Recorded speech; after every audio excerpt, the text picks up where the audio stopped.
Olá, pessoal. Boa noite. Tudo bem com você? Uma alegria estar aqui para mais um episódio do nosso Catedralcast. Hoje eu estou muito bem acompanhado, com 2 mestres na palavra, 2 amigos e pastores. Jesus tem misericórdia de nós. Pastor Guto. Dito isso aí. Pastor Guto já bateu um papo com a gente semana passada. Muito bom. Mas aí deu pano pra manga, a gente viu que tinha muita coisa para explorar ainda. E tivemos que chamamos... trazer reforço, isso né? Aí. Bem-vindo, pastorzão. Obrigado por estar aqui com vocês, é um prazer, né? A Tatiana falou boa noite, mas às vezes você está assistindo de dia, de tarde, né? Mas é um prazer, é uma alegria estar aqui, porque a gente cresce muito com, como ela falou, mestres, né? Com esses doutores aqui, esses professores. É isso aí. Ensinar aquilo que Jesus nos tem dado, né? É um chamado de mestre. Amém. Né? Muito bom. E o tema de hoje, você já deve ter visto aí, é a marca original do céu. Falar de marca é algo que, para mim, eu tenho um entusiasmo. Eu trabalho com isso, né? Construindo marca. E a sua é bem original, né, Tati? A gente que faz que lá. Cria, né? que faz. Aí. Legal isso. Então, eu queria trazer um pouco esse tema, já que hoje ser original é algo que a gente precisa resgatar, ser autêntico, ser quem a gente nasceu para ser. Tá muito em alta essa coisa da identidade, que bom, né? Da comparação, com o contraponto, né? Da comparação. Isso aí. E aí a gente tá aí com vocês. Acho que a gente pode contribuir, se você puder também contribuir com a sua experiência aí também como psicólogo, né? Semana passada eu te apresentei como pai dos meninos, como pastor. E tem a questão do psicólogo também, que eu acho que pode contribuir muito. Porque hoje a gente vai falar um pouquinho de comportamento humano também, né? Sobre o ser. Então, qual seria a marca original do céu? E aí, antes da gente entrar na marca original do céu, quero te convidar a mandar esse link aí para outras pessoas que certamente serão abençoadas pela conversa de hoje. E compartilha aí, né? Marca. Marca, se a gente for para o dicionário, né, é o traço que a gente deixa. A gente marca a vida de alguém. Quando antigamente tinha os animais, eles eram marcados pelo dono, né, com aquela coisa quente e tal. Então, a impressão deixada em alguém. Então, qual é a marca que nos remete à nossa cidadania celestial? Acho que todo mundo quer, né? Quem é que não quer? Semana passada a gente falou sobre santificação. Sobre para viver coisas incríveis em Deus e o que é ser santo e tal. E a gente começou falando, né, pastor? Sim. Ninguém acorda de manhã e fala assim, nossa, que esse dia seja ruim. Esse ano vai ser... Eu quero viver coisas horríveis hoje. Tô invocado, quero tudo de errado. Ninguém acorda de manhã, né? Eu tô buscando prova pra rola, minha vida. Né? Eu quero uma prova hoje, quero viver uma Todo aflição. mundo quer viver coisa incrível. Assim também, todo mundo quer mostrar quem é, e principalmente aqueles que se decidiram por ser seguidores de Cristo. Quer deixar a marca dele, quer se parecer com o pai. É tão bom quando a gente fala, parece tanto com você. Quando o filho parece com o pai, né? Tem algumas características. Você deve ser lá da catedral, né? Parece um povo de lá. Que bom, deve ser coisa tem boa. Uma marca né? Uma ali, marca. Né? Então, que marca é que não essencial, que ela não pode faltar para um cristão genuíno, para um cristão autêntico, para aquele que se reconhece como vindo do céu, né? Então, o original tem isso, o original que vem da origem. Uma marca original é aquela que veio da fábrica, da fonte, do idealizador, daquele que criou, do autor, né? Uma roupa, um móvel, quando ele é assinado, às vezes a gente vai comprar móvel, né? Por que essa mesa é tão mais cara que essa? Tem tanto mais valor que essa? Aí o vendedor fala, porque essa aqui é assinada. Sim. Ou seja, ela é original do autor. E todo mundo aqui quer. Se não, eu quero te instigar a querer, né? Eu quero, vocês querem, gente? Sim, claro. Amém. Ser reconhecido com a marca do céu. Bênção, né? Meu Deus. O que vocês acreditam que a gente vai falar hoje? Deixa aí no chat, já vai colocando o que vocês acham que é a marca. Eu, antes de começar a estudar para trazer, fiquei pensando no amor. Mas aí eu fui buscando e o Espírito Santo foi me conduzindo lá no começo. O original também tem a ver com origem e origem também tem a ver com começo. Com a criação. Então, o céu, com a criação. No céu era tudo pleno, felicidade perpétua, interrompida. Até que um casalzinho estraga tudo. Pois é, né? E a gente tem que correr atrás de coisas incríveis que já era nossa. A gente perdeu, né? Pois é. Em um determinado momento da história, a gente perdeu isso. Né? Eu gosto quando Paulo vai falar, e eu não estou lembrando aqui se é Filipenses que ele diz, ou se é Efésios, Coríntios, uma das cartas de Paulo, né? Que a gente precisa ser semelhante a Jesus. Não é isso?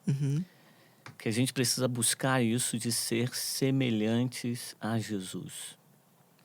Então, quando Deus nos cria a sua imagem e a sua semelhança. Quer dizer, tem a marca de Deus em nós. A gente estava começando aqui falando sobre marca, né?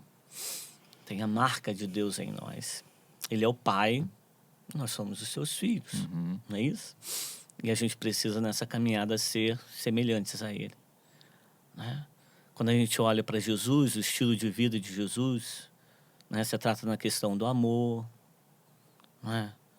Da maneira como acolhe o outro, da compreensão de Jesus, da simplicidade de Jesus, da mansidão de Jesus, da humildade de Jesus.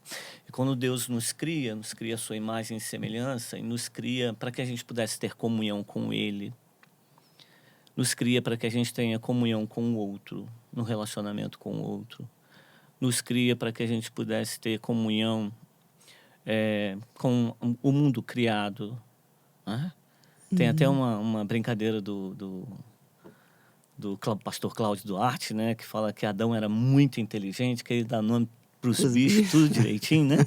Você olha para a vaca, tem cara de vaca mesmo.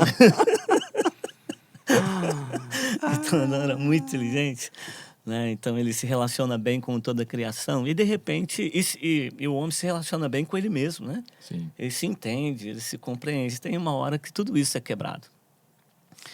E é um momento que vem a queda. É o momento que a gente perde tudo isso, quando... E aí eu não aponto só a mulher, só a Eva, aponto o homem. O homem cai, o homem é seduzido. E aí o homem é seduzido pelo quê? Ele é seduzido pelo poder. Ele é seduzido por aquela frase da serpente, né? Que diz assim, se vocês comerem do fruto da árvore do conhecimento do bem e do mal, vocês serão como deuses. Vocês serão como Deus. E aí, poxa, isso deve ser muito maneiro. Ser como Deus, saber todas as coisas, conhecer tudo. Então ela é seduzida pelo desejo de poder. Eu quero isso. Eu quero isso para minha vida. O orgulho de ser maior do que o Criador. É.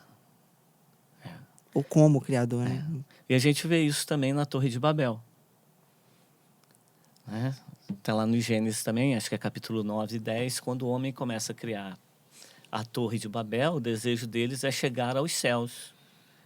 O desejo dele é tocar nos céus. O desejo deles é serem reconhecidos. A Deus, né? E aí a gente vê uma coisa tão, tão tremenda. Porque no Éden você vê o homem e a mulher seduzidos, caem em pecado, caem na questão do orgulho, com o desejo de ser Deus. E quando a gente olha para Jesus, a gente vê Jesus esvaziando a sua glória, descendo do céu e assumindo a forma humana, assumindo a forma de servo. A gente vê o contraponto entre a questão do orgulho e da simplicidade, da humildade que havia em Jesus. É Deus desejando ser homem, para salvar os homens. E o homem desejando ser Deus o tempo todo. Essa historinha muito bem contada aí pelo pastor Hélio, né? Resumindo, o orgulho entra e quebra, né? O plano original, e entra o pecado e a felicidade plena, perpétua e tudo aquilo, coisas incríveis. A marca foi desfigurada. Desfigurada, né? Foi corrompida. Eu me lembro de quando virou a gente... uma pirataria. Virou. Foi corrompida. É igual quando o computador, né? E aí, como resgatar e consertar isso, né? E esse é o tema de hoje para nós. A marca original do céu como a humildade. Eu queria te fazer uma pergunta que é realmente uma dúvida minha, assim. Porque a gente sempre escuta a história de Adão e Eva desde na escola, né? Eu sou de um tempo que na escola tinha a historinha de Adão e Eva. No livro de história. Eu não sei se ainda tem, mas eu acho que não. Não sei. Não deve ter, não. Mas enfim, não vamos entrar nessa polêmica. Catedral-cast não pode ser polêmica. Essa parte, mas não deve ter mais, não. Mas do Darwin deve tem. Deve ter. Não pode ser polêmica. Eu ia falar também uma coisa aqui, mas vou ficar quietinho. Do Darwin tem porque eu vi lá no das crianças. Mas enfim, isso é tema para outro podcast. De outros lugares que a gente não se propõe a ser polêmico. Mas brincadeiras à parte, a dúvida é porque a gente sempre escutou assim, todo mal é o pecado, né? E a gente, o pecado. Mas, na verdade, o pecado tem um nome, que é o orgulho. Então, a raiz de todo o pecado, de todo o mal, segundo a historinha que não é do pastor Hélio, mas é da Bíblia, é o orgulho. E, em contraponto a isso, a salvação, o resgate de tudo é a humildade. Eu queria convidar vocês, eu queria te ouvir um pouquinho dessa minha dúvida. Se está certo a gente parar de focar... não é parar, mas assim, focar no cerne da coisa. É o orgulho, o problema é o orgulho. Porque quando a gente fala pecado, é um guarda-chuva tão grande. E aí, de repente, se a gente focasse no orgulho e o remédio para isso é a humildade. Parece que fica mais fácil pelo menos para mim, clareou muita coisa.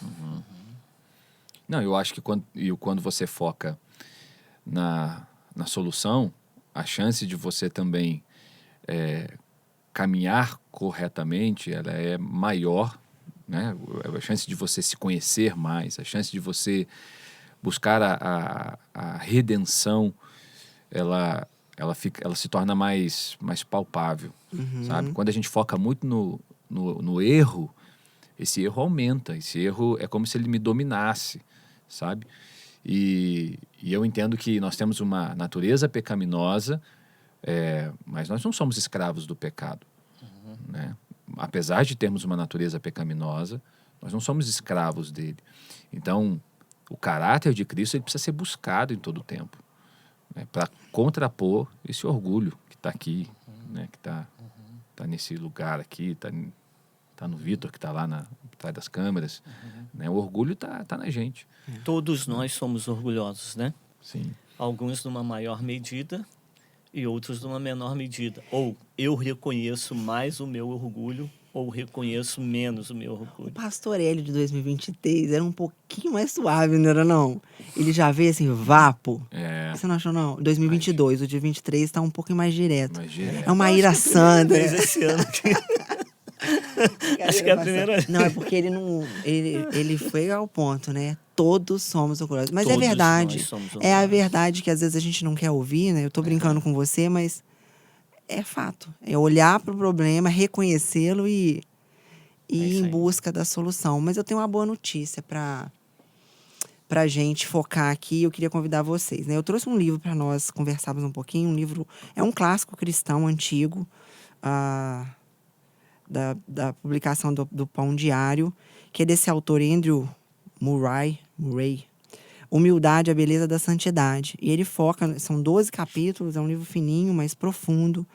E nos 12 capítulos ele fala sobre humildade e alegria, humildade e os discípulos, humildade e a morte do ego, e assim, trouxe tanta riqueza e até um certo constrangimento de ver como que Deus, na sua infinita sabedoria, quando orquestrou o resgate da felicidade perpétua perdida e de tudo aquilo de maravilhas que a gente perdeu ao nos desconectarmos do relacionamento íntimo e constante com o Criador, né?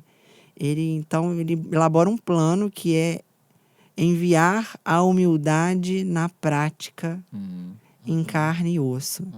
Para mim foi novo, assim, pensar em Jesus não como mais uma característica como o amor, que são parte da essência dele, eu não estou diminuindo, mas como um ato, a humildade como um ato, e o autor traz isso. Ele fala exatamente isso, que a humildade é um ato de Deus de trazer a humildade para a terra. considerando, e aí eu vou jogar a bola para vocês, que ela não é um atributo humano ou terreno que a gente possa se esforçar para ter. Semana passada a gente falou isso, né? Queria deixar um pouquinho com você sobre isso. Porque a gente se preocupou muito, sabe, pastor Hélio, na semana passada, ao falar de santidade, de não enfatizar o fazer. E sim nos quem eu sou a partir dele. De ser e de receber, né? É quem eu me dou conta primeiro, né? A gente até acho que comentou isso no anterior, né? De dentro para fora, né? Então, não é uma capa que eu visto. Tinha uma brincadeira, né? Um tempo atrás, da sandália da humildade. Lembra disso? Na televisão? Tinha. Sandália. Daí os Não caras sei como é saíam... que era o negócio, os mas caras tinha um saíam nome, né? vestindo o pessoal com as sandálias da humildade, né? Acho que era o Pânico que fazia. Não é uma coisa que eu visto. Humildade não é uma capa, humildade não é uma sandália. Humildade é uma identidade. É ser como Jesus. É procurar na minha vida ser como Ele, ser quem Ele foi no mundo, sabe? E os evangelhos nos dão isso. Os evangelhos, eles retratam quem era Jesus, qual o caráter de Jesus, qual a postura que Ele assumiu, qual o posicionamento dele. Né? Então, a humildade, ela é uma decisão de ser como Ele, quebrando o nosso orgulho. O orgulho a gente não precisa fazer esforço, ele está aí, ele vai aparecer, ele vai aparecer. Então o contraponto dele é eu ser como Jesus, é eu ter a mesma mente de Cristo, eu ter a mesma disposição mental de Jesus, em contraponto a essa raiz, essa natureza pecaminosa que aparece o tempo todo na nossa vida. Sim. Né? Acho que assim, nós somos doentes e precisamos cura, e a nossa cura está em Jesus. O orgulho é uma doença, e isso de maneira metafórica, tá? Né? E a humildade seria a cura. A gente nunca vai ser humilde plenamente aqui nessa terra. A humildade é Jesus. Ele é humilde e manso de coração, não é? Ele é a humildade. Eu preciso buscar esse caráter de Cristo na minha vida. Eu preciso buscar essa cura. Eu recebo por aquilo que Ele já me deu. Eu procuro andar em humildade. Né?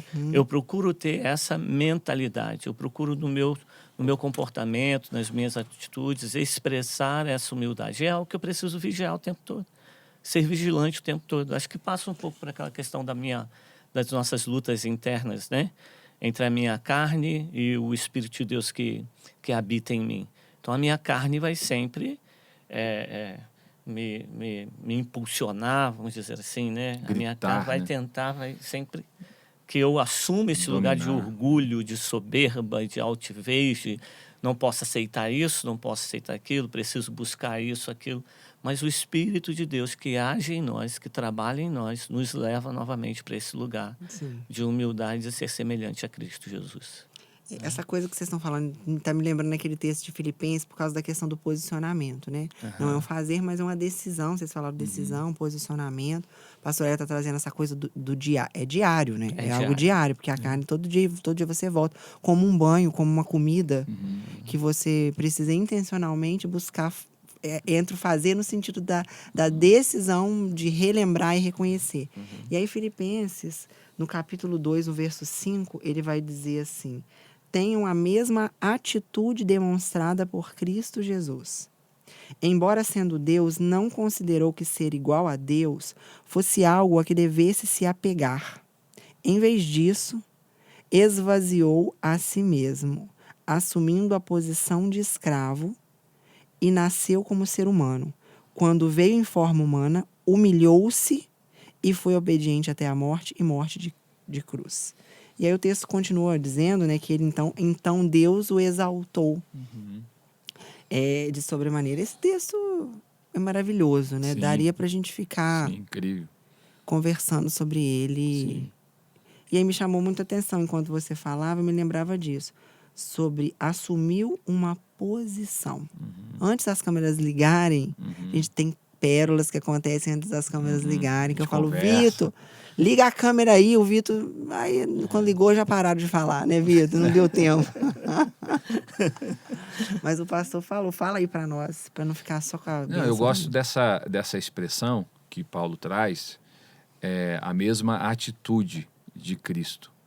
Em outras traduções fala sobre disposição mental, né? Sobre mente.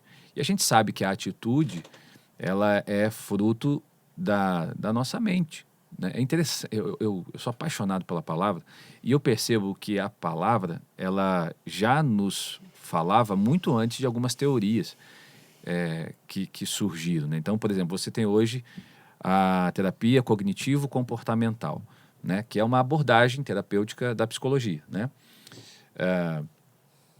E aí você tem... Qual é o cerne dessa terapia? Claro que tem muitas vertentes, mas qual é o cerne dessa terapia? Aquilo que você pensa modela aquilo que você sente e aquilo que você sente, aquilo que você faz. Ponto. Né? Em linhas bem assim, tá, gente? Estou sendo bem geralzão mesmo. E é uma cadeia que pode ser invertida também. Aquilo que eu faço também trata aquilo que eu sinto e vai modelar aquilo que eu penso. Mas a Bíblia já falava sobre isso.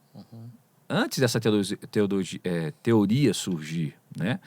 Essa teoria surge na década de 60, vamos dizer assim, por aí. A Bíblia, Paulo já falava sobre isso, sabe? A Bíblia já falava sobre isso. Quando ele fala tem a mesma atitude de Cristo, está falando de disposição mental. Está falando de caráter, de mentalidade. E está dizendo que a mentalidade vai me levar a um comportamento. Uhum. E aí bate naquela história de que a humildade não é uma capa que eu visto. A humildade ela tem a ver com um estilo de pensar, um contraponto, né, que o pastor Hélio botou aqui, dia a dia, diante das coisas que me aparecem. Ela não tem a ver com essa postura, sabe? Subserviente. Não, ela tem a ver com essa disposição mental de ser como Jesus. Sim. E aí tem essa questão do esvaziar, de se perceber vazio, de entender que nós não somos nada, de entender que nós não temos nada, mesmo tendo alguma coisa. Uhum. Entende? Não é aquela... Tem a tal da falsa humildade, né? Que a pessoa ela tem, ela diz assim, não tenho. Não é isso. A falsa humildade está no exterior, né? Tá na Ela está aparência. sempre focada no exterior, naquilo que eu faço, naquilo que eu posso fazer, naquilo que eu fiz, em que a pessoa te dá um elogio e você diz assim, não é bem assim. Mas, na verdade, por dentro ela está dizendo assim, é isso mesmo. Sabe o que eu entendi que cura isso, ou até nos facilita, assim? Às vezes porque a gente não quer falar, mas não sabe como, assim, um protocolo básico, assim, pela ótica do autor. Se humildade é o resgate da essência original, porque no Éden nós éramos humildes na perspectiva de que humildade é dependência. O autor, ele leva uma construção de raciocínio de que a total dependência da criatura-criador Isso. é o que é a essência da humildade, né? E aí o orgulho entra e quebra isso onde o homem achou que podia andar separado de um relacionamento íntimo e constante e permanente, né?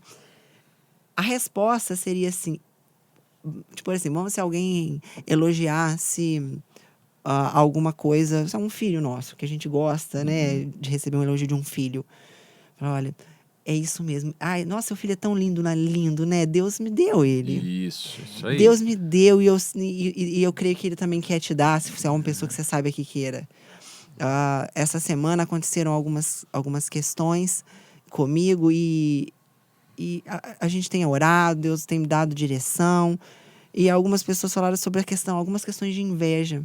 E aí eu senti de falar com algumas pessoas e falar assim, olha, isso que você admira e gosta no meu comportamento, no meu resultado, sei lá em quê, Deus tem muito mais para fazer na sua vida.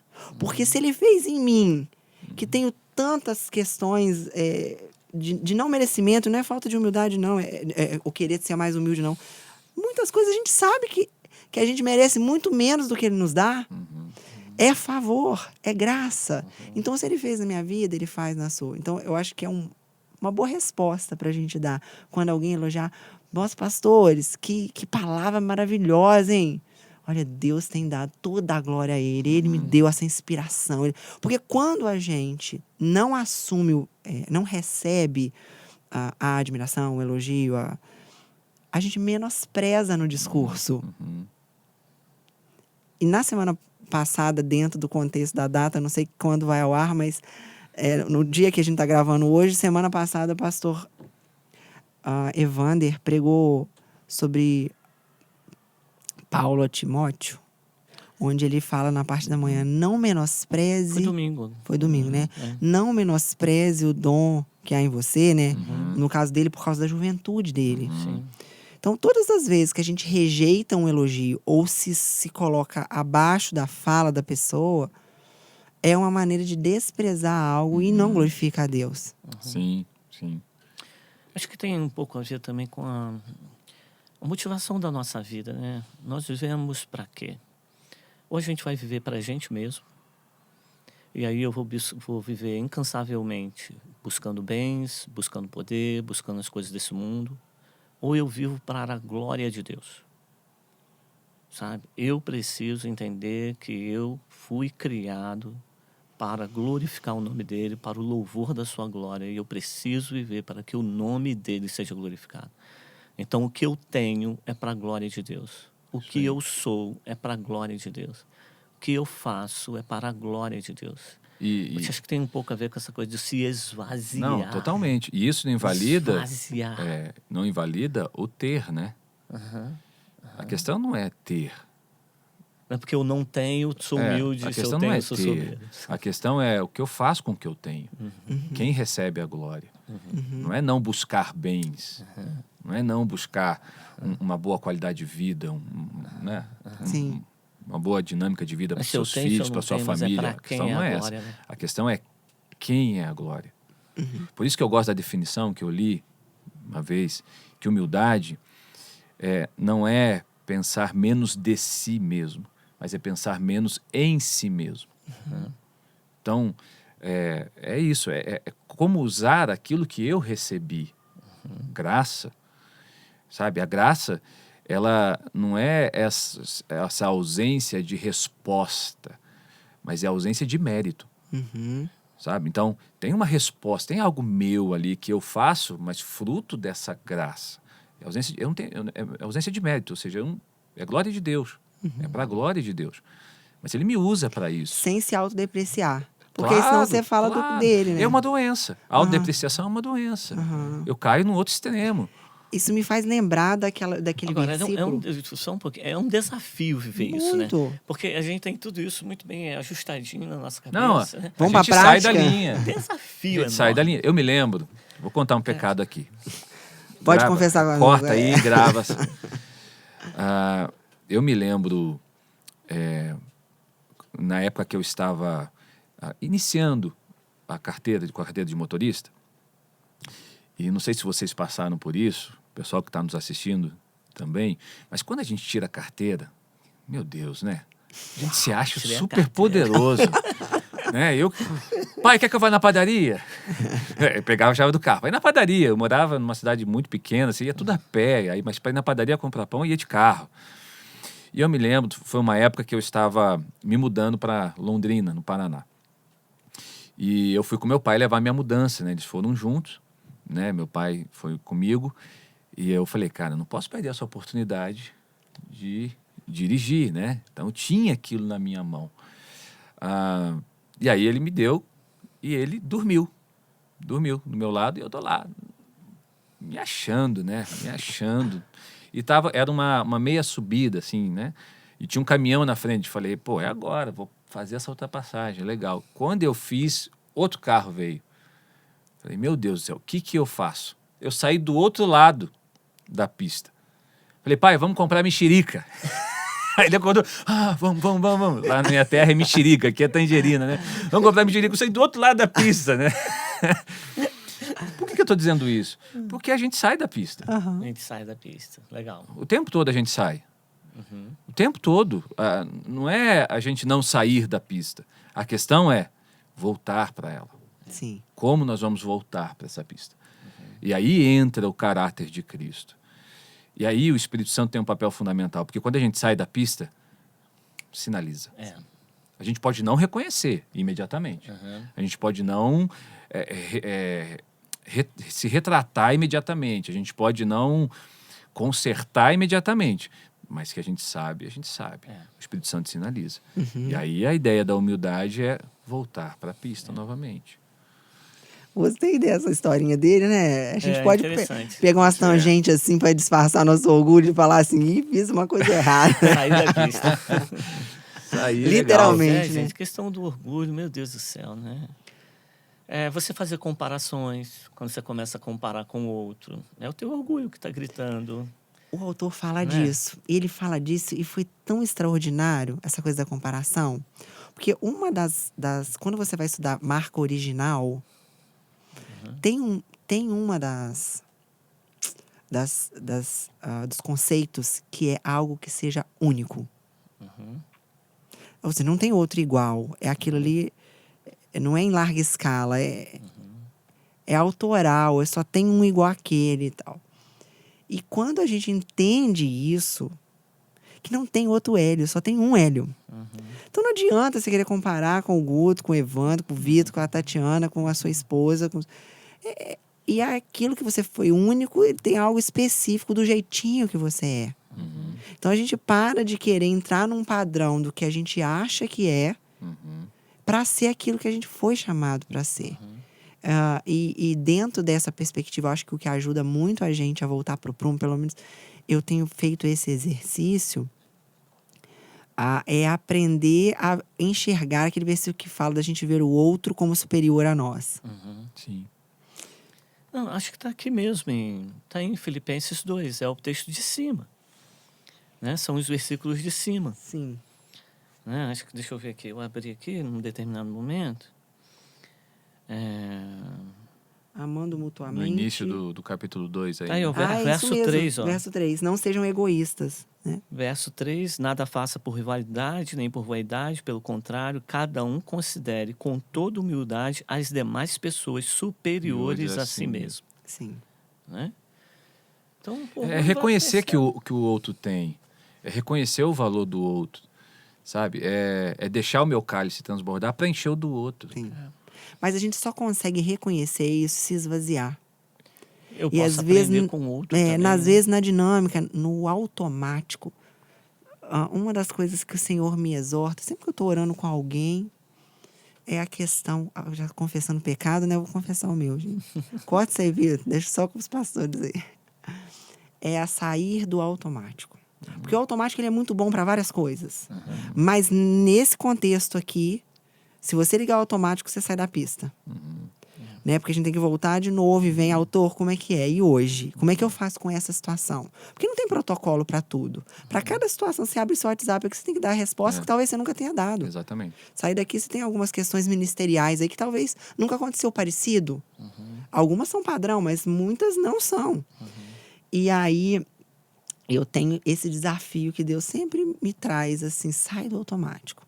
E num dos automáticos, né, eu trabalho com meu esposo, então é um desafio para nós ali trabalharmos juntos, E aí, uma das coisas que a gente, às vezes, tem exercitado um com o outro é reconhecer o que o outro tem de muito bom.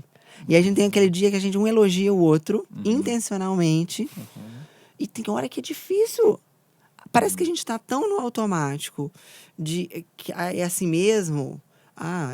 Aquela coisa não fez mais que a obrigação, que eu acho que é um traço de orgulho, né? E não reconhece o outro. E aí, nas férias, ele deixou a gente em Cabo Frio, voltou para trabalhar e eu fiquei com as crianças. Como eu reconheci coisas que ele complementa tão bem a nossa casa pela ausência dele, sabe? Que eu só pude reconhecer quando ele ficou ausente. E, né, buscando no Senhor, assim, essa virada de ano é bom porque a gente faz isso, né? Reconhecer. E eu pude ver, caramba, olha como ele é tão bom nisso, como ele é tão nobre naquilo. E aí foi um exercício de humildade para mim. Muito legal, né? Me reconhecer dependente, não dependente, mas o valor do outro que me complementa. Tem a ver com honrar o outro, tem a ver com respeitar o outro, tem a ver com considerar, tem a ver com entender que eu posso aprender com o outro também. Eu preciso me esvaziar mesmo, né? Eu só consigo colocar o outro acima, reconhecendo, se eu também me diminuo. Sim. Se eu não conseguir fazer isso, se eu não conseguir me esvaziar, eu não consigo estar nesse lugar. Eu vou sempre me ver por cima. Eu sou melhor do que você. Eu tenho mais do que você. Tenho mais habilidade que você. E se eu me encho dessas coisas, estou fora, né? Aí entra Jesus, né? Aí entra Com Jesus. a bacia e a toalha que lava os pés dos discípulos. Ele faz a função de um servo ali da casa, de um escravo da casa. Tanto é que Pedro chega a corrigi-lo. Não, o senhor não pode fazer isso comigo, não. O senhor é o mestre, né? Eu que tenho que fazer. Não. Então, essa ideia de descer, de se diminuir no sentido de servir, né? Não no sentido de que a gente estava conversando aqui, né? De se achar menor, tal, menosprezar, não é isso. Mas é no sentido de servir. Servir. A humildade é depender de Deus, é servir, é acrescentar ao outro, é essa dinâmica do serviço. E não ser visto, né, pelos outros, né, mas servir as pessoas. Quando Jesus fala, não sei se é nesse contexto, que ele fala que se não fosse assim, ele não seria digno dele? Ou em algum contexto ele fala que se não for dessa maneira, você não é digno de mim. É num contexto de trazer para a humildade também. Não lembro se é nesse ou se é no outro, mas enfim. O que eu quero colocar, assim, me chamou a atenção, assim, o fato de que ele exige, é uma das poucas, acho que uma das únicas narrativas onde ele exige algo de nós. Porque ele está sempre dando. Ele está sempre servindo. Ele está sempre oferecendo. Ele está sempre mostrando o modelo para a gente copiar. De repente, ele dá essa palavra. No finalzinho desse texto, ele vai dizer, né? Eu fiz isso, eu dei o exemplo para vocês. Para que vocês façam para também. que assim como eu fiz, vocês possam fazer também. Os discípulos tinham muito aquela coisa de querer ser o maior. Acho que tem umas 2 ou 3 vezes, né? Em Mateus e Lucas, que os discípulos querem se sentir maior. Aí ele vai, quem quiser ser o maior, seja o menor. E servo de todos. Aí é nessa ocasião que vai chamar a criança, né? A criança que é dependente, que é colocada ali na frente deles, sejam como essa criança. Ele dá mais uma vez o modelo, né? E não é inocência, é dependência. Dependência. Sim. Né? No capítulo 5, ele gasta um capítulo só para falar disso. E ele fala... E não é pra gente se achar mais que os discípulos de Jesus, não, tá, gente? Porque a gente é igualzinho. Verdade. Ele fala da demora em aprender. Porque não foi uma nem 2 vezes. E Jesus vai dando... Aí depois ele também cita os filhos de Zebedeu, que queria um lugar privilegiado. O pai chega Não, lá, a mãe chega... Ela podia ficar sem essa, né? Ela chega para Jesus, bota o meu filhinho direito e outro filhinho à esquerda. Parece que aquela mãe que vai para a escola defender o filho. Privilégio, né? Não, meu filho não fez isso. Você está exagerando. A Bíblia é demais. É demais. Mas aí ele fala como nós somos impotentes. Olha só. Segundo, quão impotentes são todos os ensinamentos externos e esforços pessoais em vencer o orgulho ou conceber o coração manso e humilde. A gente tá rindo da mulher do Zebedeu aí, né? Mas quantas vezes não é tão claro para nós? E a gente pensa assim, podia ficar sem essa. Pois é. E muitas aí, vezes. Ele fala isso. Por que é tão difícil? Eu já vou levantar uma pergunta para vocês. É tão difícil reconhecer isso. E eu estava lendo, alguns anos atrás, Deus me deu um livro. Eu fui muito ministrada no livro de Joyce Meyer. Eu tive minha fase de... Vocês têm a fase de alguns autores, gente? Conta pra mim, só eu. Só não passei ainda, não. Só bem no parente. Vem um, vem outro, vai lendo e tal. Não, eu tenho umas fases assim, que, tipo assim, eu sinto Mas de tem Deus, sim algumas fases, né? que ultimamente eu tava na fase Bill Johnson, aí eu queria ler tudo que tava dispor, né? E aí teve uma época, logo que eu me converti, que como Deus falava comigo com Joyce. E a Joyce trata muito essa narrativa do orgulho, né? Ela era uma mulher que foi, né, debulhada ali na presença de Deus, tem uma escola de sofrimento muito grande e tal. E aí ela trouxe num livro, e aí eu já quero perguntar para vocês. os disfarces do orgulho. E no livro, gente, como eu apanhei nesse dia. Eu podia ter ficado sem S, sem S, sem S. Não parou, não foi uma historinha só. Você tinha que ir marcando com um X tudo aquilo que você reconhece em você. Que você tem, sinais. E eu fui lá e não sabia pra que era, não. Tô eu marcando, e dá-lhe X. De repente, no final, ela fala assim, então, se você marcou mais do que X, você tá com um problema nessa área e o nome disso é orgulho. Ah, gente, deve ter uns 10 anos, uns 9 anos, assim. E foi muito engraçado. Aquilo virou tema de estudo. A gente fez uma roda de meninas para debater o livro. E eu não me contive de ficar com as pauladas só na minha cabeça. Eu entreguei o cacete para elas. As pauladas, a sua também tem que doer, né? Porque se a gente pegasse para marcar, talvez a gente marcasse as mesmas coisas ou até mais coisas do que você marcou. Só que eram disfarces. Aí a minha pergunta é, por que vocês acham? É uma dúvida mesmo, assim, eu não encontrei essa resposta e vou dividir com vocês esse barulho aí. Por que o orgulho é algo tão difícil de identificar? Por que ele é tão oculto? Por que ele é tão disfarçado mesmo? De precisar de ter outros nomes para chegar num diagnóstico de que aquilo é orgulho. Eu acho que, para mim, a resposta é que ele está entranhado. Ele faz parte do nosso repertório, sabe? Pós-Éden, né? Ele faz parte do nosso repertório. Ele está aí o tempo todo. Você abre a rede social, você está lá, aí você vê lá o sucesso do outro. Aí vem lá o orgulho. Ah, mas tem isso, mas tem aquilo. A gente chega diante de uma situação, a gente de imediato olha o que é ruim e não o que é positivo. A crítica, a olha inveja. A crítica, sabe? É fruto de orgulho. Por quê? Porque quando eu estou criticando alguém, na verdade se é uma crítica não muito bem intencionada, e eu creio nas críticas bem intencionadas, porque crítica é muito amplo, né? É um julgamento, né? Tem, na verdade, a ver com que eu estou dizendo que eu poderia fazer melhor. Orgulho. Então, para mim, está entranhado nesse repertório natural, humano, que a gente precisa confrontar e quebrar o tempo inteiro. Isso é profundo, né? Você vê isso nas crianças. Você dá um podcast, né? Essa coisa ensina de isso para as crianças? Em relação Ninguém a criança, ensina isso para as crianças e está lá. O Guto me lembrou aqui uma situação que eu vivi em casa. O Marcos, né? Vou botar o Marcos no fogo agora. Mas ele era muito pequenininho. Confessar os pecados. Já tem muitos anos, né? Já agora é um garoto. Tudo bem. O Marcos devia ter 3 anos de idade. E nessa ocasião a gente tinha uma pessoa que ajudava a gente a arrumar a casa 2 vezes na semana. Ele um dia me joga um monte de papel no chão.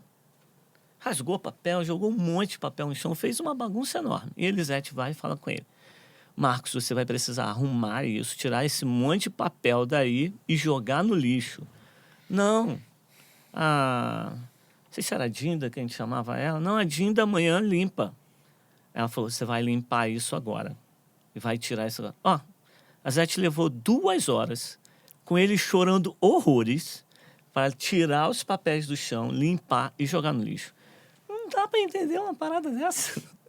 Então, como o Guto falou, né? Tá impregnado. A questão do orgulho está impregnado. Eu preciso reconhecer isso. Preciso reconhecer que eu sou orgulhoso. Que eu sou muitas vezes metido a besta. E aí você vê uma criança de 3 anos. Quem ensinou isso pra ela? Quem? Veio na... Tá no repertório. Na caixa. Falei, misericórdia. Sabe o que eu falo lá em casa? Às vezes a Rebeca sai com umas que eu falo isso. Eu falei, não, eu não tô acreditando nisso. Eu não tô acreditando. Não sei se eu repreendo, se eu oro, se eu choro, se eu ensino. Eu não sei como reagir. Se eu compro mexerica, sabe? Mas uma das coisas que eu falo, às vezes eu falo, William, olha isso. Olha o Adão falando. Olha a carne gritando. Porque a gente erra muito, mas tem coisa que nunca viu parecido na nossa casa. E que não é um dos pecados que a gente... Tem uma coisa interessante, que acho que foi... A primeira vez que eu ouvi isso foi o Cote falando, né? E o Cote falou, e as pessoas vêm repetindo, né? Então, ele talvez tenha repetido também, mas eu não sei. Ele fala assim, que o orgulho é como um mau hálito. E que é possível é preciso que você tenha alguém que te dê o toque.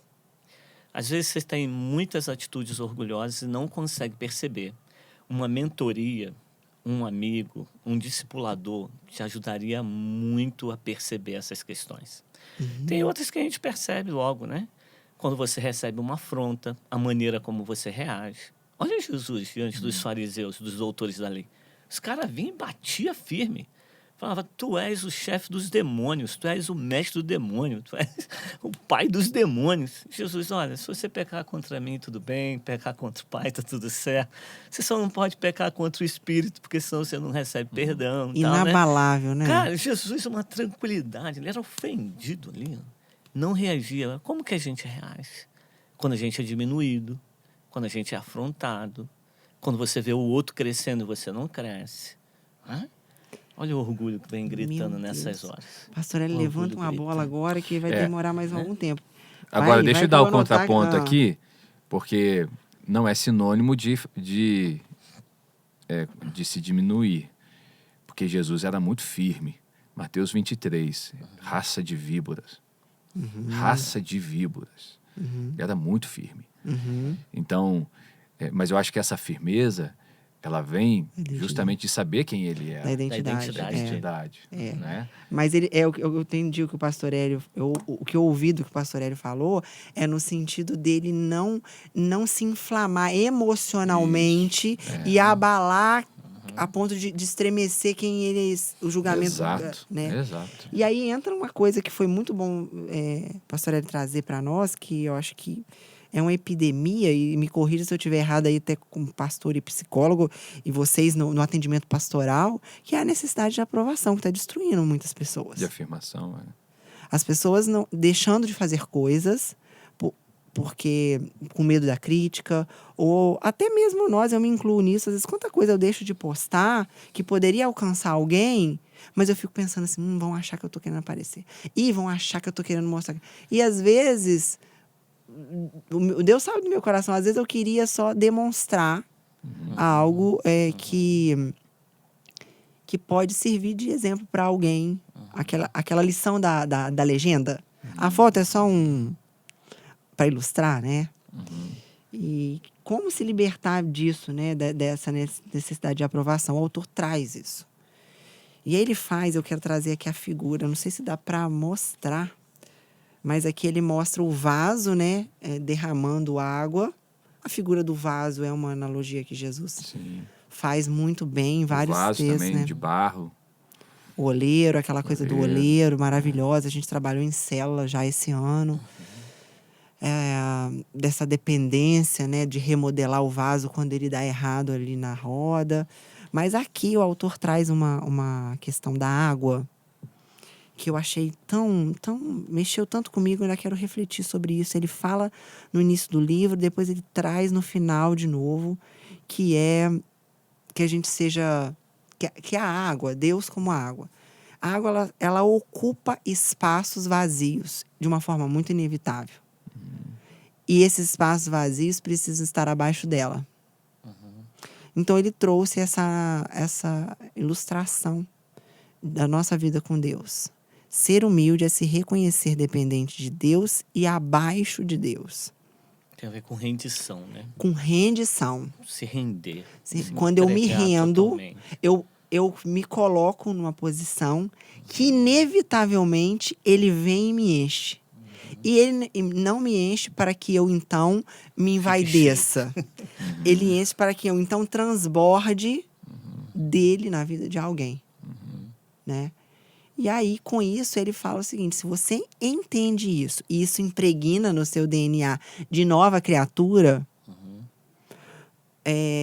você, então, passa a não reagir, a dar limites, porque quando Jesus fala raça de víboras, ele não é nenhuma reação, embora seja, mas eu falo, não é uma reação emocional dele.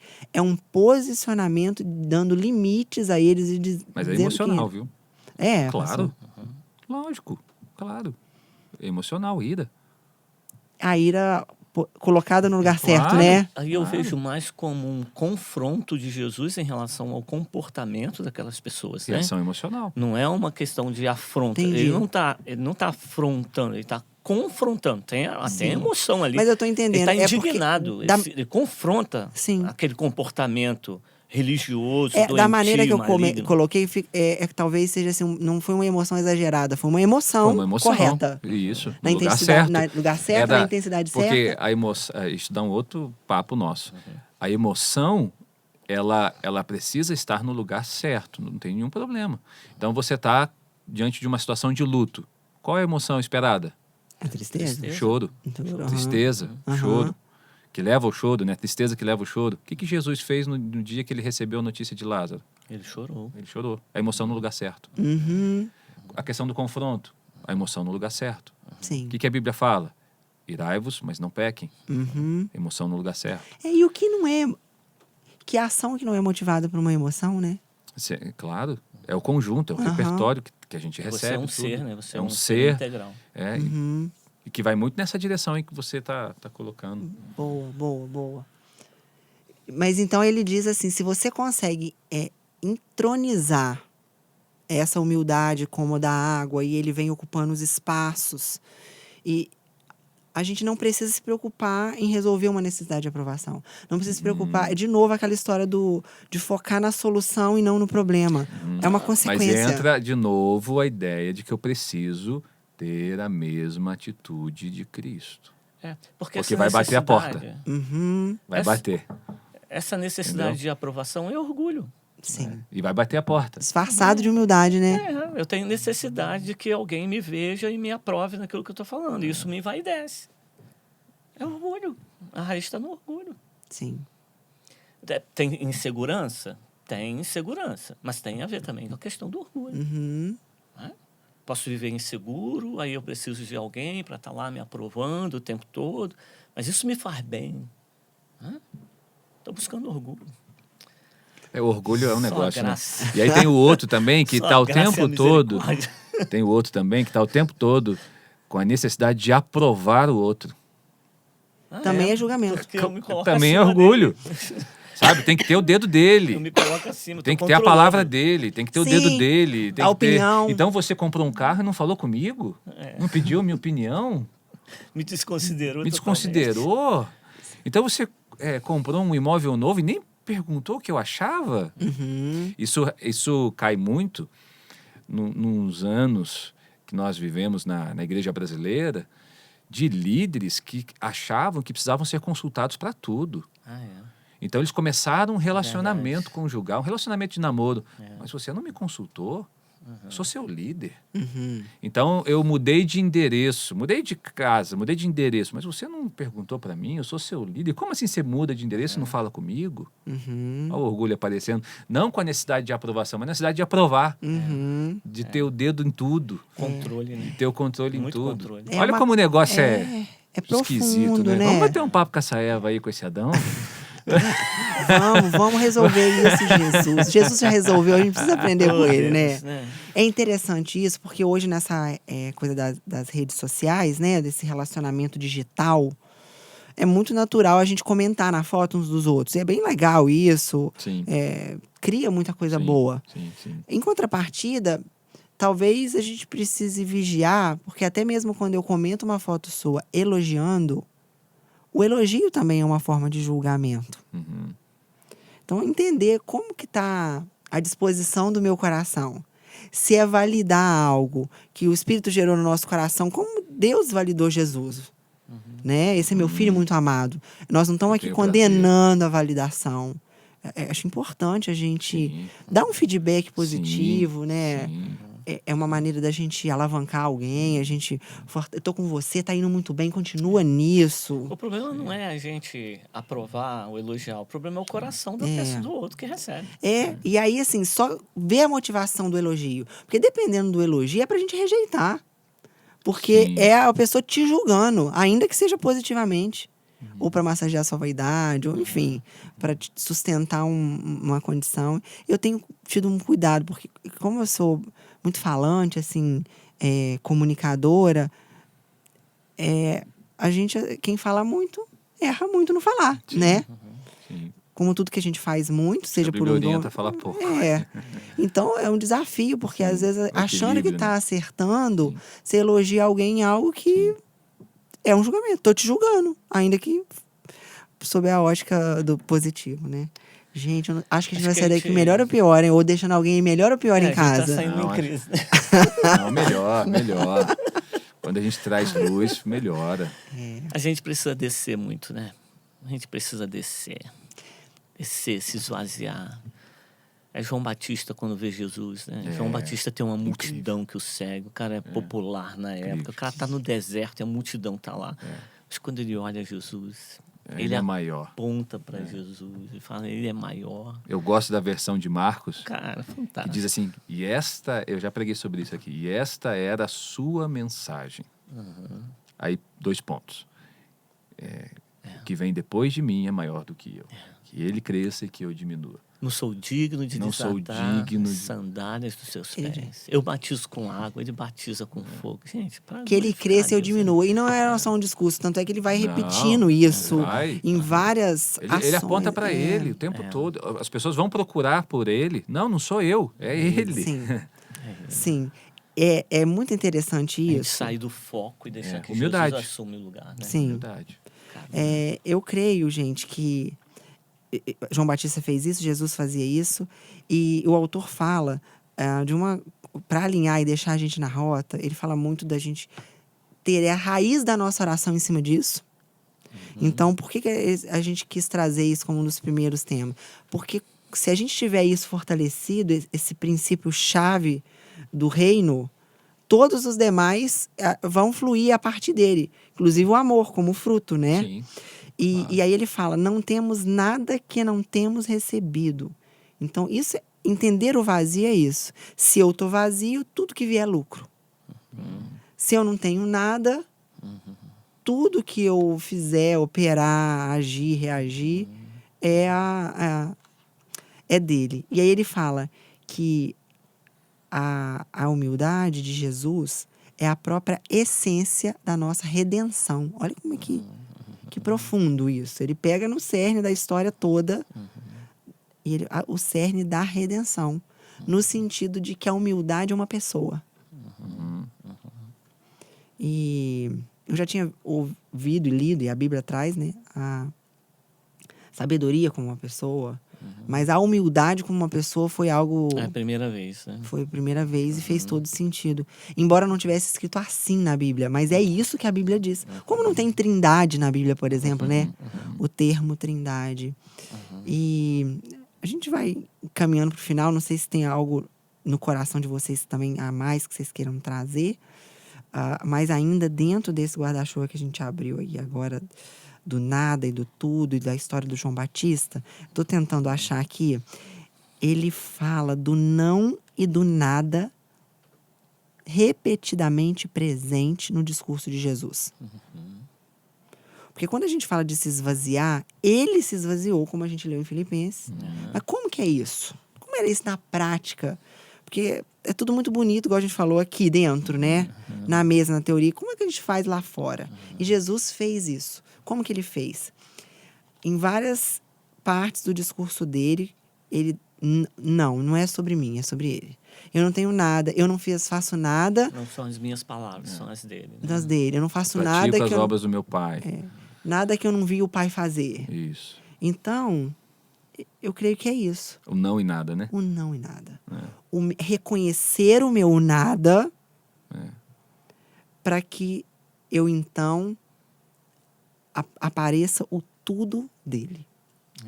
Aí eu lembro um pouco aqui do apóstolo Paulo, né? Paulo era um homem muito culto. Paulo era um homem cidadão romano, que era um privilégio naquela época. Paulo era um homem que tinha poder de Deus, sinais e maravilhas. Mas por Cristo ele fala assim, eu considero tudo como perda. Tudo que eu tenho, tudo que eu sou, tudo que eu consegui, tudo que eu conquistei, eu considero tudo como perca, como perda. Eu não tenho nada, eu não sou nada. Eu sou o maior dos pecadores. Paulo tem muito disso. Né? Eu me considero como o refúgio. Uma outra tradução fala né? de lixo, né? Eu considero isso tudo como lixo. O que a gente faz com lixo? Né? Olha o lugar que a gente coloca lixo. E era preciosidades, né? Como você falou aí. Né? As riquezas de Paulo, né? Paulo, conteúdo humanas, de né? Paulo, E, no entanto, ele, depois de Jesus, no Novo Testamento, é a figura mais honrada e de destaque no Novo Testamento. Ele escreve 2/3 do Novo Testamento. É Paulo que escreve. As doutrinas que a gente guia, né? Paulo sistematizou. Você vê, Jesus é o verbo encarnado que Paulo sistematiza. Paulo, né, organiza, vamos dizer assim, discurso, em doutrina, em prática da fé. Paulo foi incrível, missionário incrível. Mas ele considera a vida dele como um nada. Um nada, né? O maior prazer dele era que ele pudesse cumprir a vontade do Pai, que o Pai fosse glorificado. É que ele não esteve com Jesus. Teve só a revelação, a visão. Né? Os caras que tiveram dizem assim, um para a direita, outro para a esquerda. O cara que não teve diz, eu não quero nada, eu considero tudo nada. Sabe? Ele não esteve 3 anos com Jesus ali. Ele não ouviu ali a respiração de Jesus, a batida do seu coração. E a impressão que dá é que ele tinha uma intimidade tão grande com Jesus, tão grande que talvez até, assim, se a gente pudesse categorizar, até maior do que aqueles que tiveram com ele ali os 3 anos. A gente poderia então dizer, aquele texto que vai dizer, né, os humildes herdarão a terra. Se a gente vê o destaque, a relevância, o legado do apóstolo Paulo, é o cumprimento dessa palavra. Sim, ele reconheceu o vazio dele mesmo, humilde de espírito, Mateus 5, ele reconhece o vazio que nada tem e ele herdou tudo que ele tem hoje, tudo que ele é hoje, tudo que ele representa para o cristianismo. Provérbios vai dizer que a humildade antecede a honra. Vamos nessa pegada ainda, sei que já está indo... A queda. Precede a queda. Olha só, ele foi honrado. Foi honrado. Trazendo aí para a prática personagens bíblicos de relevância, né, a gente vai para o Antigo Testamento.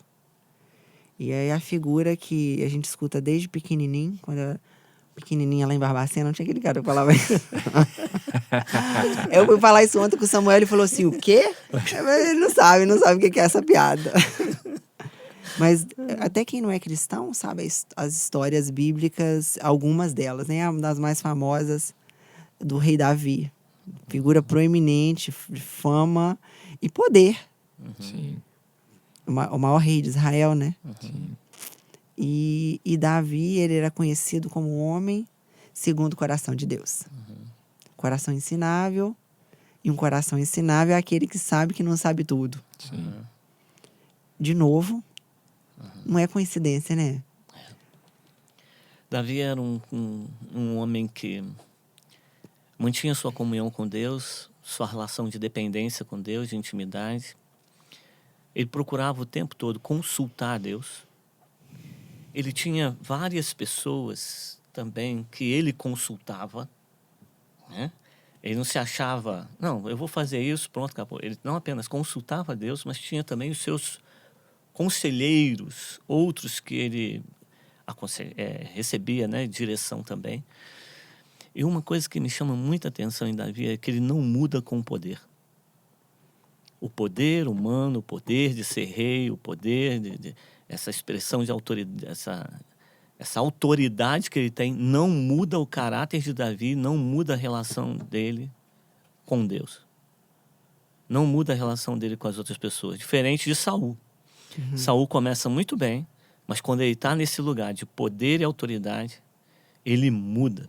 E o orgulho ele se torna que fez desobediente. E o orgulho que fez Saul cair, né?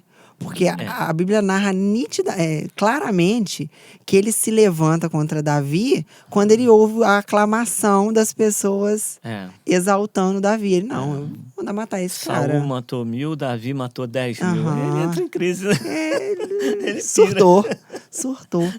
Enquanto você falava, eu lembrava de Davi. E Davi fugia para não ter que revidar. Olha que coração. Ele tinha motivos coerentes de repente, contra-atacar, estava salvando a vida dele, não. Ele faz de tudo para realmente... É um coração. Né? Sofre a perda. Aham. Né? Ele sofre a perda, ele foge, tem que ir para uma caverna, perde tudo. Tem a oportunidade de matar, mas não mata. Meu Deus, que coração. A despeito dos seus erros. Aham. Que depois ele mata, ele adultera, mas olha o coração ensinado. Diferente de Saul, que não reconhece. E, na verdade, Saul cai antes de quando ele percebe essa questão de 1000. Ele cai antes disso.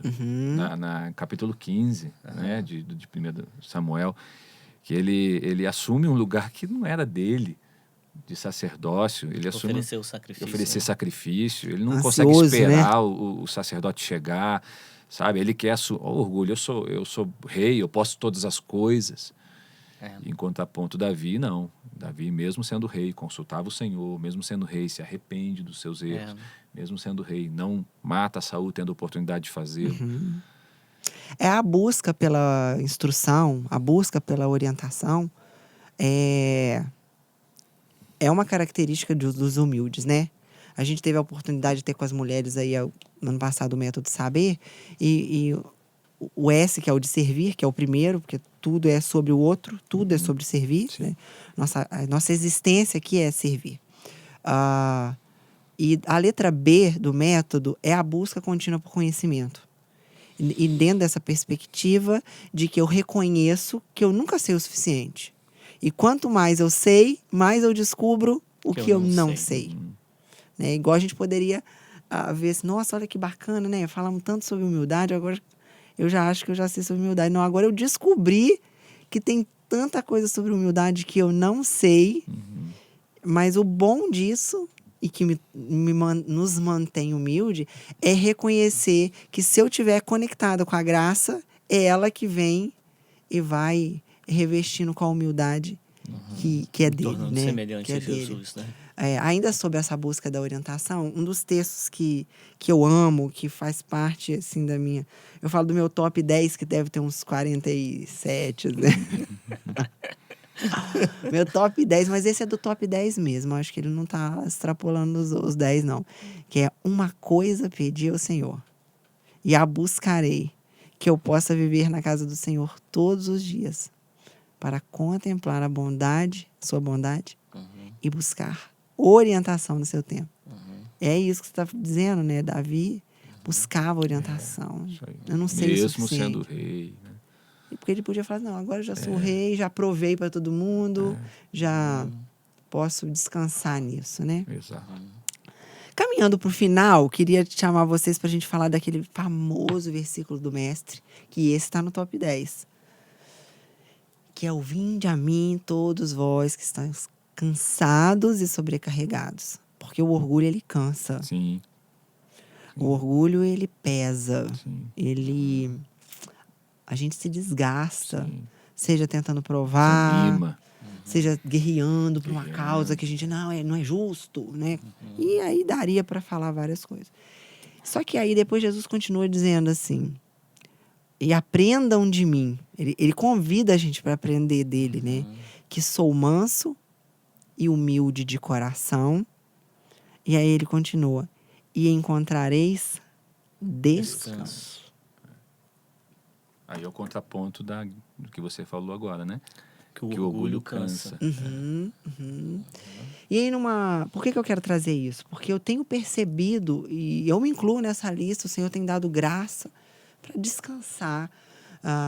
Seja porque passamos por aqui na cidade, passamos por desafios, né, que a gente não tinha controle.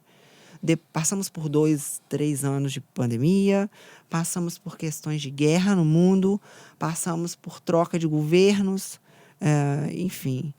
Além das nossas lutas diárias, né? Então, eu tenho percebido... Vocês têm percebido isso? O povo cansado, de alguma maneira, assim? E Jesus faz esse convite. Eu acho interessante que é difícil de você se relacionar e se aproximar daquele que é orgulhoso, daquele que é altivo. Ele está num lugar muito alto. Então a gente tem dificuldade de se aproximar, de se achegar. quando Jesus diz que ele é humilde, ele faz o convite, a gente tem facilidade para se aproximar e para se chegar a ele. Jesus nunca se colocou nesse lugar mais alto que o povo, mantendo uma diferença, fazendo uma separação. Ele andou no meio do povo. E andou junto com aqueles que eram desprezados, que eram indignos, que eram pecadores, as prostitutas, os rejeitados pelos judeus, como o Zaqueu, que era um publicano, né? E Jesus se coloca sem pecado, mas se coloca nesse lugar para acolher. A humildade de Jesus atraía as pessoas, dava liberdade às pessoas de se aproximar e se chegar dele. Venham a mim, sou manso, sou humilde de coração, tenho descanso. Você acha que elas se reconhecem, elas se reconheciam como alguém que parecia com elas, assim, nesse sentido? Jesus era uma pessoa do povo. Uhum. Né? Jesus era uma pessoa do povo. Diferente dos reis. Né? Diferente dos escribas e dos fariseus, que se achavam no lugar mais alto e o povo não conseguia. Eles lançavam uma carga muito grande sobre o povo. Carga essa que nem eles mesmos conseguiam dar conta delas. A humildade atrai. A soberba afasta as pessoas. Uhum. Ele era acessível, né? Ele é acessível. Por isso ele diz, aprendam de mim, né? Aprendam de mim. Eu tô me lembrando daquele texto, não tem a ver, mas só para enriquecer aqui o beijo, né? Quando Judas beija, não sei se tem, provavelmente tem mais significado nisso, mas era uma maneira de diferenciar, porque os outros não reconheceriam de tão, né, de tão familiar, de tão igual da tribo dele era, né? Precisou de um ato que diferenciasse Jesus ali dos outros, né? Humildade de coração, né?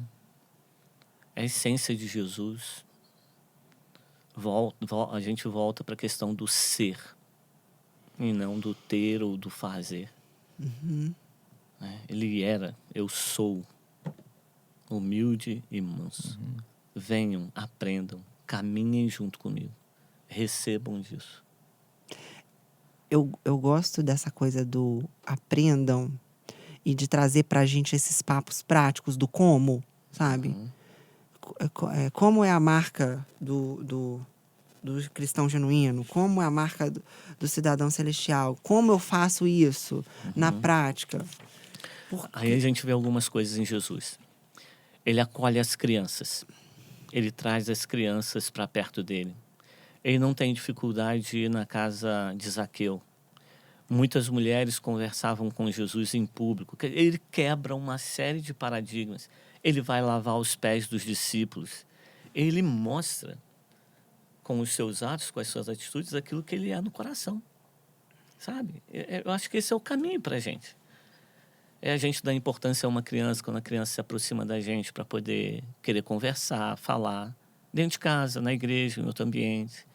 É eu poder reconhecer a pessoa que chega aqui, mais humilde, mais simples, e dar a atenção devida a ela. Né? Geralmente, quando acaba o culto, né, Guto? Seja no culto das 8, das 10, sempre vem algumas pessoas, às vezes que a gente nunca conhece, e a gente sempre acolhe, ouve, ora por elas. A paciência, daquela coisa do marcar X, a paciência é uma atitude que só é emanada, né? Só é colocada para fora de quem realmente é humilde.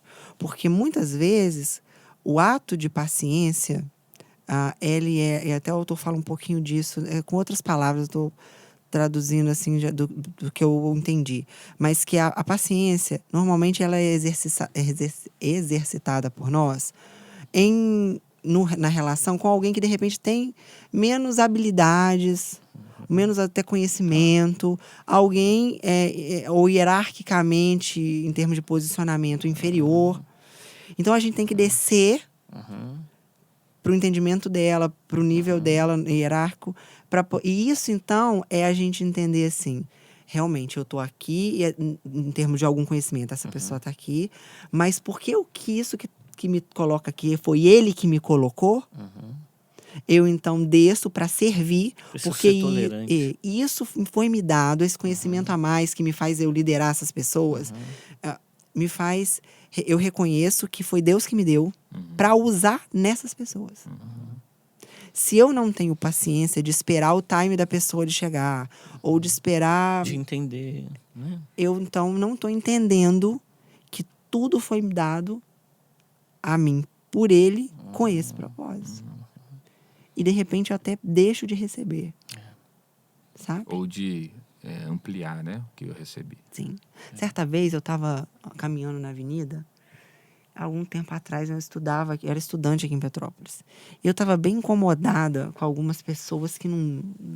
A gente treinava, chamava, estudava junto e a pessoa não ia. E tem sempre aqueles alunos que às vezes um estuda mais, o outro menos, aquela coisa... Ai, Jesus, eu tô sem paciência já. Eu estudei, me dediquei, a pessoa não estudou e fica aí gastando a minha energia. E eu entendi nitidamente o Senhor colocar no meu coração assim: você quer que eu te pare? E aí eu entendi que, realmente, para eu, então, não me incomodar tanto com algumas questões, ele vai precisar parar de me entregar, porque estava passando a ser um fardo, a bênção. E tudo que Deus tem nos capacitado não é para ser pesado. Então, a gente, então, desce e espera o outro. E dá a mão para o outro. E fala, não, eu já passei por isso, vem que você também vai passar. Não, e aí entra aquela ideia nossa, né? Que não é para mim, mas é para acrescentar ao outro. Então, se o que Deus me dá é para o outro e não para mim, se eu não faço isso, eu não estou cumprindo o propósito do que Ele me entregou. Então, por que ele vai continuar me dando? Você não está usando. Eu estou te dando, você não está usando, você está ficando com você não está tendo a paciência de passar adiante. Por que eu vou continuar te dando? Só que, vamos voltar para a terra, gente. A gente foi para o céu, né? Vamos voltar para a terra. O texto diz, aprendam de mim. É aprendizagem. Processo. Não é do A dia carne pra não noite. melhora. Então, essa história é dar preferência no trânsito, por exemplo. A gente vive numa cidade em que tem... A impressão que nós temos é que tem mais carro do que espaço. Sim ou não? Sim. Oh, que luta! E que luta dar preferência. Porque ninguém te dá. Cara, é uma doideira, né? Ninguém Às te vezes dá. Você tá aqui, Ninguém você te dá. tá com a seta e tá todo mundo acelerando pra não deixar Ninguém você te dá entrar. Que preferência. Como é que doideira ama essa? esse pessoa, hein? Nós vivemos Que aqui, desafio. estamos aqui, a igreja está no centro da cidade. O horário de pico, saída das crianças da escola. Tenta sair da garagem da igreja nesse horário. Alguém vai ter que te dar preferência. Cara, é muito difícil. Ninguém te dá. E quando você está nesse lugar, aprendei de mim. Então, para mim, a ideia principal não é eu fazer tudo corretinho como a cartilha manda. A questão é eu ter essa noção de que nem sempre eu vou agir assim. Aprendei de mim. Nem sempre eu vou fazer... Aprendei de mim. Aprendei de mim. Jesus está me chamando. Aprendei de mim. Aprendei de mim. Porque aí o fardo vai ser leve. Aí a carga vai ser mais tranquila. Você vai receber mais. Aprendam de mim. Para ser feliz. Porque senão essa turma que está Pra nos ouvindo ser aqui feliz. pira, né? Porque É. tudo que nós falamos... Ih, eu não faço nada Não disso. Consigo, não consigo. Eu não tenho paciência com o fulano. Eu não consigo fazer isso. Não consigo ouvir isso. Não consigo... Não falo com Então ninguém. fica grave isso, aprendei de mim, Entender. que é um processo. É. E aí Deus vai nos levar. Deus vai colocar crianças no nosso caminho. Deus vai colocar pessoas para que a gente desça de onde a gente está, para esperá-las, ou ir atrás, buscá-las para trazê-las conosco. Deus vai colocar situações no nosso dia a dia. Para quê? Para que nós possamos, então, aprender dele. Não é uma teoria, né? Sim. O discurso mais famoso de Jesus, o Sermão do Monte, a primeira bem-aventurança que ele fala é o pobre de espírito, né? Humilde de espírito. Que na verdade, é humilde de espírito. Depende da tradução. E ele fala que os mansos, que é uma face Sim, da humildade, né? Sim, Herdarão a terra. sim. Então, se a gente quiser ser contente, a gente vai precisar entrar nesse processo. Falha, tenta de novo. Sim. Ver como é que faz, como é que você fez, como é que você não se autoavalia, ouve quem está te dando um feedback, está perto que está do teu lado, sabe? Que te ama, pessoas que amam você, sabe? Alguns momentos ou em muitos deles, nós vamos precisar ser intencionais, não fazer porque queremos, não porque temos vontade, não porque estamos do lado certo da história. Entra a questão do perdão aí, que não tem a ver, não tem lado. Sim. Passa por tudo isso. É complexo, porque o ser humano é complexo. Não é uma cartilha pronta e preparada, eu faço isso, faço aquilo e vou... É difícil. Não é todo, né? A vida real, ela é real. Sim. Ela é real. E quando ele enche a gente, é importante, eu acho que falar isso, porque é isso mesmo, pra gente também não trazer uma visão utópica, Claro. que a gente não dá conta e nunca vai dar, Nunca. enquanto tiver Isso aí. na experiência terrena, né? Isso aí. Que é, ele vai nos encher, a gente transborda, e aí é contínuo. A gente precisa estar sempre, desligou um Isso. pouquinho, transbordou, esvaziou, ficou vazio e espaço vazio é ocupado, seja pelo Isso. bem ou pelo mal, seja pela narrativa do Senhor ou da serpente, né? Mas eu bem esqueci o que eu ia dizer dentro dessa coisa do tópico. Perfeição e plenitude. Na semana passada, o pastor Evandro trouxe isso no nosso café lá em família, né? E trouxe o Sermão do Monte. E as famílias felizes não são as famílias perfeitas, Sim. mas são as famílias plenas. Isso. Então, pleno dentro do conceito da água enchendo o vaso, pleno é o seguinte, eu estou sempre conectado com a fonte. E a fonte vai me enchendo, eu vou transbordando, enchendo e transbordando. Então, eu posso ser pleno. Isso. Eu posso ser contente. Eu posso ser feliz, ainda com as minhas imperfeições. Exatamente. Olha, Faz parte, né? Do enredo. Faz parte. difícil demais, mas possível, né? Sim. De viver essa vida, entendendo esse processo de santificação, Sim. né? De estar nele, conectado nele, então ele vai lapidando, desenvolvendo, tirando o envolvimento para achar a essência. Vamos pro final?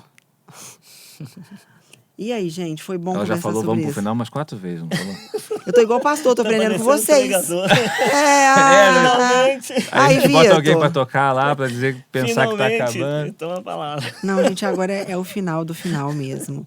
Porque eu tava com alguma coisa no meu coração pra falar, mas eu bem esqueci. Eu tô com esse problema sabe aquela da Dory? Tá. A figura do cordeiro. Esse deixar pro final. A figura do cordeiro é a figura do manso e humilde. Quando a gente lê, voltando aqui no Filipenses, que ele assumiu, essa ilustração do cordeiro mostra a rendição, a obediência, o propósito de ir até a morte de cruz no nosso lugar. Ou seja, pelo outro, Isso. que nem merecia. Porque se ainda fosse alguma coisa que merecesse, mas foi por causa do casalzinho lá que a gente tem que liberar perdão. Tá liberado, mas a gente vai conversar. Então a figura do cordeiro nos ajuda e nos mostra assim, é ele, é sobre ele. É ele que vai, então, por graça, nos capacitar Isso. a viver essa vida e essa plenitude. E aí fica mais leve, né? Muito mais leve. Fica Já mais fechei a leve. Bíblia, então agora é final mesmo. Fica mais leve. A gente falou sobre, então, a chave, né? A marca do cristão original. E eu queria encerrar a minha parte aqui para jogar para vocês deixarem uma palavra, uma oração, na perspectiva de que o apóstolo Paulo falou, eu descobri o segredo de viver contente. Né? E o segredo que ele descobriu é essa vida realmente rendida, né? Essa vida realmente à disposição. E aí ele fala, apesar das fraquezas, das lutas, das perseguições, porque ele entendeu que mesmo nessa escola do sofrimento, e a Bíblia narra vários episódios dele, né? De naufrágio, aí depois a cobra picou, a desgraça pouco é bobagem. E então ele fala que ele aprendeu o segredo disso. É um texto famoso, né? Tudo posso naquele que me fortalece, mas antes ele conta um monte de coisa que a gente não declara, né? Que a gente não quer. Mas nessa escola do sofrimento, eu entendo que ele então descobriu que isso o tornou mais humilde, mais dependente e mais nessa posição de abaixo. E esse é o segredo Mais do uma vez, contentamento. Paulo está trabalhando aí a questão do aprender, né? Ele aprendeu as experiências, o dia a dia, os erros, os acertos, levaram ele a aprender. A gente volta à questão do processo. E não é isso que o processo faz? Uhum. Não é? Não acontece com a gente? Quando a gente está passando situações difíceis, a gente percebe que a gente não é nada, que a gente não tem todas as soluções, que a gente não tem todas as ferramentas, percebe a nossa limitação. É isso. Ele aprendeu a encontrar a satisfação dele em Deus, Sim. não nas coisas, não nas circunstâncias. Aprendeu a ter um coração grato, apesar de tudo. Isso demonstra a confiança que ele tem nos planos e no cuidado de Deus. É Deus que cuida, Deus que caminha com ele. Né? Sim. A obediência e a confiança, o autor nos traz como um fruto da humildade. Só obedece quem é humilde. Só confia quem entende tudo que a humildade fez Quem por entrega. nós. Né? Só confia quem entrega. Quem né? se rende. Quem se Isso rende. aí. Deixa para nós uma mensagem final, assim, resumindo isso tudo, deixando um conselho, um comando, aquilo que o Espírito gerar no seu coração. Depois eu pensei de pedir nosso intercessor aí para orar por nós, para que essa graça venha capacitar quem está ouvindo. Quero te dizer que talvez esse não tenha sido o tema mais entusiasmante que a gente trouxe, né? Mas nem era esse o propósito. Mas a gente crê que se de alguma maneira o Senhor descortinar essa realidade da necessidade da nossa rendição total em humildade diante de Deus, você desfrutará de coisas com bastante entusiasmo, com bastante poder, com bastante autoridade, porque Deus quer te usar. Creio que é um tema muito rico. É fundamento. O pastor Evandro tem falado um pouco que esse seria um ano da gente voltar aos fundamentos. Né? Desejar viver uma vida humilde, semelhante a Jesus, é voltar aos fundamentos. Isso é base para a gente poder caminhar e avançar. Deus não vai usar aquele que é soberbo. Deus dá graça aos humildes, mas rejeita os soberbos. Fala, Guto, pra gente. Eu acho que você já falou, pode orar. Não deixou nada pra você, pastor? Foi forte. Aleluia, já recebo aqui. Mas é isso mesmo. Dia na terra. É isso mesmo. É se esvaziar, é assumir a vida de Cristo em nós, é olhar para Ele, é ter Ele como nosso alvo, é ter Ele como nosso modelo de vida, sabe? Uma vida abundante, uma vida plena, é uma vida em Jesus, é aprender com Ele, é não parar nos momentos que você errar, né? No momento em que esse orgulho for maior, essa atitude que você tiver for uma atitude orgulhosa, fruto do orgulho, é reconhecer isso e voltar à origem, ao que é a essência, porque vai acontecer. Em algum momento vai acontecer, como já aconteceu e vai continuar acontecendo. Mas é entender que o jugo que Jesus tem para nós é esse jugo leve e suave no sentido de restauração. Ele é restaurador. É um descanso que restaura, que renova, que nos coloca de volta para a estrada. Amém. Amém. Vamos orar então, né? Vamos orar. E acho que fica muito claro aqui pra gente hoje que nós somos orgulhosos. Nós somos orgulhosos. A nossa natureza, ela é orgulhosa e soberba. E a humildade que há em nós, os atos de humildade que há em nós, o coração humilde que possa haver em nós, é fruto da graça de Deus na nossa vida. Sem Jesus na nossa vida, nós estamos irremediavelmente perdidos. Necessitamos dele o tempo todo, né? Sim. Amém. Então vamos orar. Pedir a Deus que nos ajude, né? Pai, em nome de teu Filho Jesus, nós estamos aqui nos colocando diante do Senhor e colocando cada coração, cada mente aqui diante de ti. Amém. E nós nos rendemos, Pai. Amém. Nos rendemos agora, nós queremos descer como o Senhor falou a Jeremias, desce até a casa do oleiro. Sim. Tem uma visão, tem uma revelação para te dar. Nós queremos descer, Deus, à casa do oleiro. Nós queremos nos ver, Deus, como vaso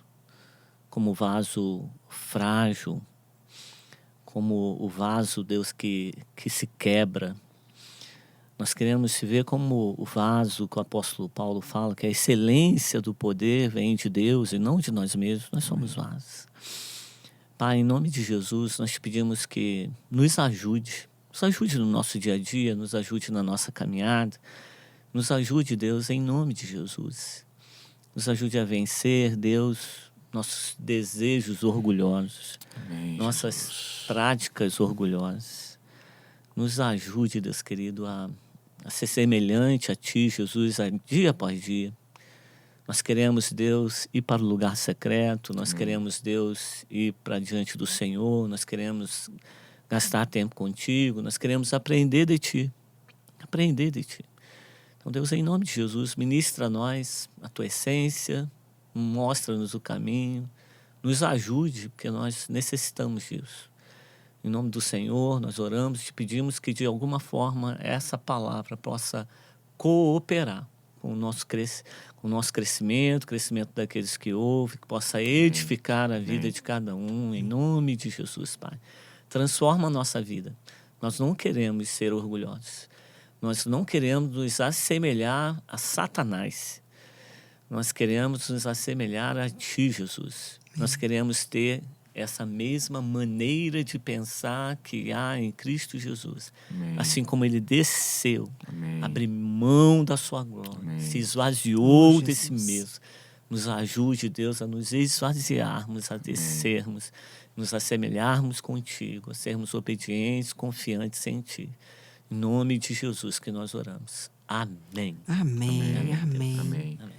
Obrigada pela companhia. Se você gostou, compartilha com outras pessoas aí que pode ser abençoada por essa mensagem.